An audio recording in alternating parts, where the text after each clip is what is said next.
Si vous êtes sportif, vous avez déjà sûrement entendu parler du fer dans la pratique des sports d'endurance. Que vous soyez cycliste, coureur, nageur ou encore crossfitter, cette vidéo a de bonnes chances de vous intéresser. Hey, salut les sportifs, j'espère que vous allez bien. Aujourd'hui on se retrouve pour une nouvelle vidéo où on va parler du fer. On va analyser les causes des carences en fer, les symptômes auxquels il faut être vigilant, ensuite l'influence que va avoir une carence en fer sur les performances sportives, et ensuite on discutera des solutions qui peuvent être abordées si on a une carence ou pour prévenir les carences. Commençons d'abord par voir pourquoi les sportifs d'endurance ont des pertes plus importantes de fer. Les sportifs et particulièrement les coureurs sont une population à risque concernant les pertes en fer. En effet, lors de la pratique de la course par exemple, le choc créé avec le sol lors des impulsions va créer des petites hémorragies digestives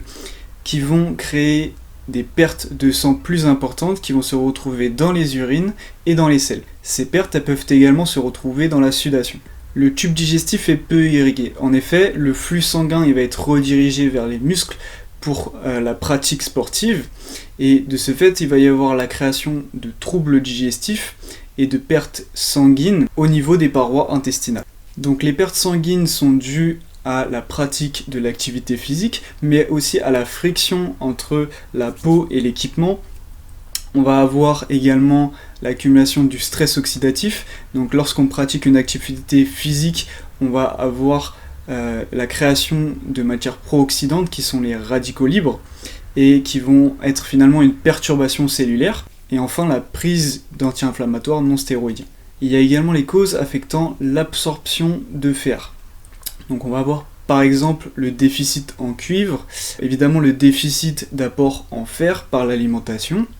On va aussi avoir un excès d'éléments fixateurs du fer provenant du végétal comme les phytates, et pour finir l'atteinte de la muqueuse qui peut provoquer a fortiori une diminution de l'absorption du fer. Donc tout cela va conduire à des déficits puis à des carences. Les pertes quotidiennes en fer sont de l'ordre de 1 mg par jour. Un adulte sain stocke environ 50 mg par kilo.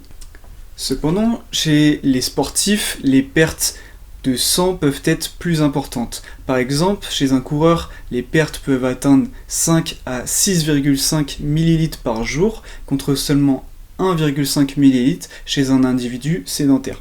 Les besoins en fer des sportifs sont donc accrus, mais ils ne sont pas toujours respectés. En effet, environ 90% des femmes ont des apports inférieurs aux recommandations. Leurs apports seraient entre 9 et 10 mg par jour contre 16 mg par jour recommandés. Et les carences peuvent apparaître encore plus rapidement, particulièrement en période de règles, où les pertes sont encore plus importantes. Les signes d'une carence sont nombreux. En effet, on va pouvoir par exemple citer une fatigabilité anormale, une chute de cheveux, une pâleur de la peau, mais aussi de la tachycardie, des troubles du comportement, une stagnation ou une diminution des performances, mais aussi un essoufflement prononcé. L'anémie est le stade final d'une carence. Mais avant ça, il y a 2 étapes. Dans la première étape, le fonctionnement est normal. Il y a simplement une diminution de la ferritine, qui est une protéine de stockage du fer. Dans la seconde étape, on va avoir un déficit fonctionnel des processus enzymatiques, donc qui vont notamment créer une diminution de l'apport en O2 pour les tissus, et ça va impacter les capacités d'endurance. Et pour finir, on a l'anémie, où il y a une diminution du nombre de globules rouges ou de leur teneur en hémoglobine.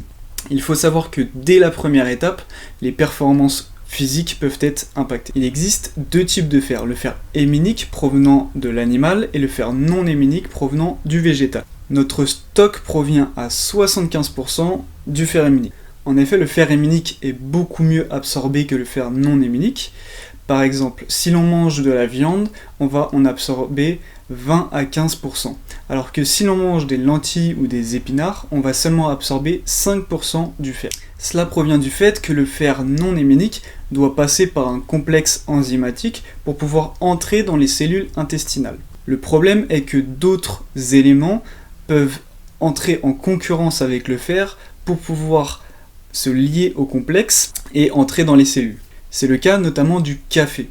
L'acide caféique, en se liant avec le complexe enzymatique, va limiter la liaison avec ce complexe et va faire que le fer va être non absorbé et éliminé dans les selles. D'autres éléments comme les phytates qui sont contenus dans les légumineuses peuvent limiter l'absorption du fer, mais aussi d'autres minéraux. Enfin, l'atteinte de la muqueuse intestinale à cause d'une pratique sportive trop intensive ou encore d'une alimentation déséquilibrée va elle aussi limiter l'absorption du fer. Alors quelles sont les solutions si on a une carence en fer ou si on veut prévenir une carence en fer? Donc tout d'abord il faut être vraiment préventif et contrôler de manière régulière son taux de fer via des prises de sang. Il faut aussi être vigilant aux symptômes que j'ai précédemment cités qui sont signes d'une carence.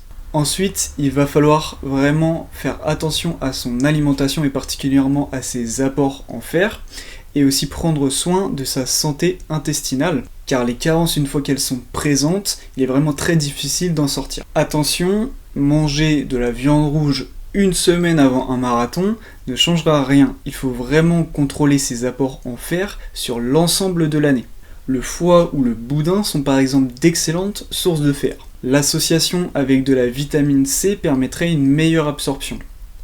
Donc vous pouvez par exemple consommer de la viande rouge avec des poivrons pour optimiser un maximum l'absorption du fer. Pour les apports en fer non héminiques, on pourra aussi cuisiner les légumineuses de façon spécifique. En effet, le fait de faire tremper ces légumineuses 24 heures avant de les cuisiner va permettre de continuer le processus de germination qui va diminuer le nombre de phytates et permettre ainsi une absorption plus importante du fer.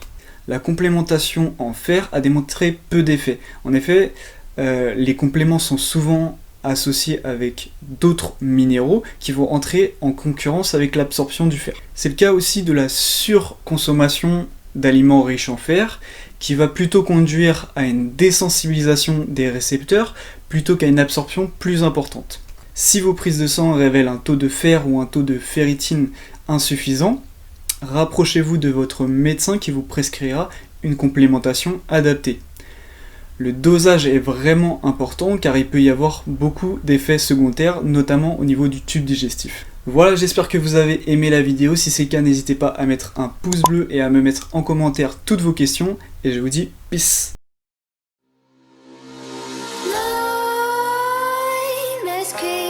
While you and me repeat this bittersweet heat.